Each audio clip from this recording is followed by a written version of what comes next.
Today, I'm going to be making with you your next favorite breakfast, chorizo and eggs.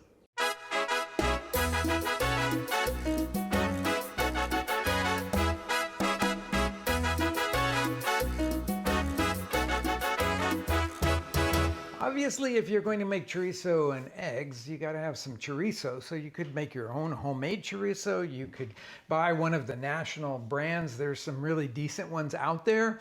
Or you could go to your local Mexican grocery store and buy the creation of one of the butchers. I think that works really, really well because you're supporting local craftsmen and at the same time you're getting something that's unique.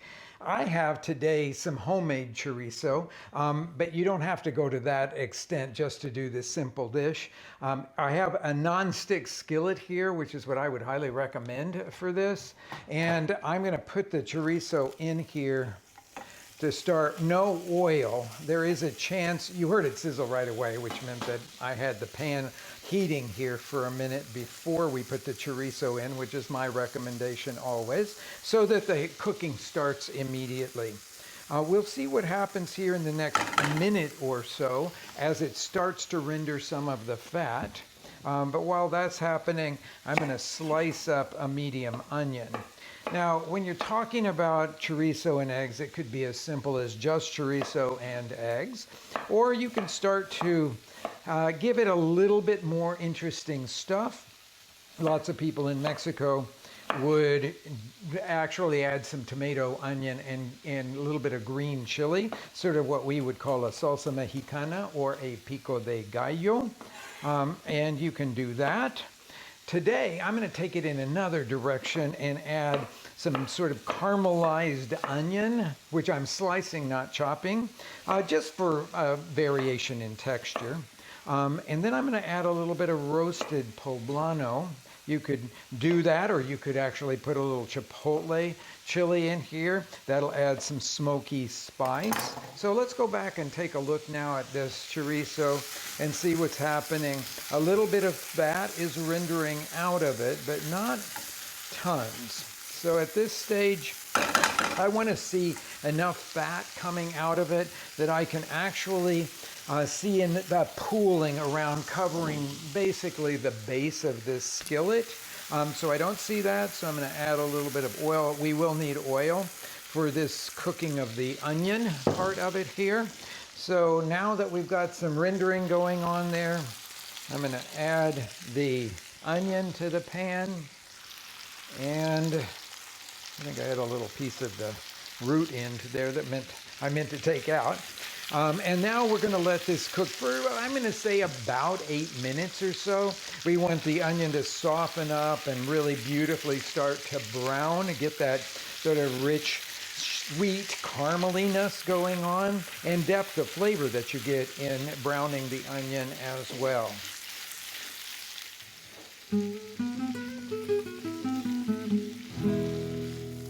The chorizo is starting to brown now, and so are the onions. They're very soft and nice there. I'm going to add the other ingredient that I talked about, which is the poblano. So I have a roasted poblano here. I know a lot of you know how to roast it. You roast it like you would a red bell pepper or something over an open flame or up under a preheated broiler. And then when it's blackened on the outside, cool it off, pull off the skin, pull out the seed pod. I briefly rinse it off just to get rid of the stray seeds and bits of skin, chop it all up. I've got it into about 1/4-inch pieces here, and I'm going to put those in with the chorizo and onion mixture here. So you can see what a beautiful mixture that we have. And I just wish there was some way to tell you or to share with you how beautiful it smells right now in here. All of my favorite stuff in one skillet right now. Okay, so let's talk about the eggs while that's kind of heating together there. Not too much salt will go into this. I've already cracked the eggs into a bowl. I'm going to put about 1/2 teaspoon of salt in there because remember there's plenty of salt in the chorizo. I want to whisk them all together, or I'm beating with a fork here, until I don't see the streaks of white and yolk. I want it to be an even mixture, but not beaten so much that they start to get foamy. That should just about do it, a little bit more. Now I'm going to turn my fire down to between medium and medium low because I'm going to use the technique for cooking the scrambled eggs. In fact, I'm just going to take it off the fire for a second here so I can put these in. And I use the technique for doing scrambled eggs that's the low and slow method. That's my favorite one. So I'm just going to stir the eggs into the chorizo, onion, and roasted poblano mixture there. And then put it back over this lower fire. And we're going to just stir it until everything has completely coagulated but still looks moist and soft. I don't stir it all the time. I usually use a rubber spatula to do this. After I've let it set for 10-15 seconds or so, I'll kind of go around the outside and lift into the center, the part that has set, so that I can put new uncooked egg on the bottom. And then I'll just let it sit again and let it cook slowly like this. It takes some patience, but I think it's really, really worth it because you get such a beautiful end result.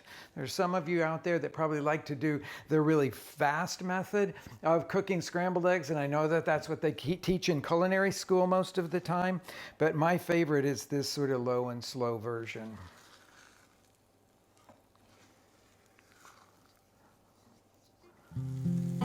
Okay, I'm going to turn this off now. It's not quite finished cooking, but I always turn the pan off right before it is and just let the heat, the residual heat in the pan, do that last little bit of cooking there. I want to give it a taste just to make sure that I've got enough salt in it. I think we're right on the mark for that part of it. Not very much at all. You'll always want to serve this, I think, with some tortillas to make some delicious breakfast tacos out of. I like to put a little bit of cilantro. I'm just pulling off some of the leaves of the cilantro here because I think they'll look really pretty on top of this. This looks just like the way I like the scrambled eggs to be. It's a slightly smaller curd than you would get if you did the higher heat method of it. And I know everybody's very picky about what they want in their scrambled eggs, so you'll make it to suit your own taste. But I think you'll find that the ingredient proportions in this work really, really well. So I will put our cilantro leaves over the top of it. And then you could make this into a breakfast sandwich with a telera or a bolillo if you wanted to do it that way. I have the little tortillas hot and ready to go here. So I'm going to take a spoonful of these scrambled eggs into the tortilla, put on a spoonful of tomatillo salsa. That's my favorite combination. I think it's pretty much everybody's favorite combination in Mexico, and I can't talk anymore because my mouth is watering too much. I hope you enjoy your scrambled eggs with chorizo.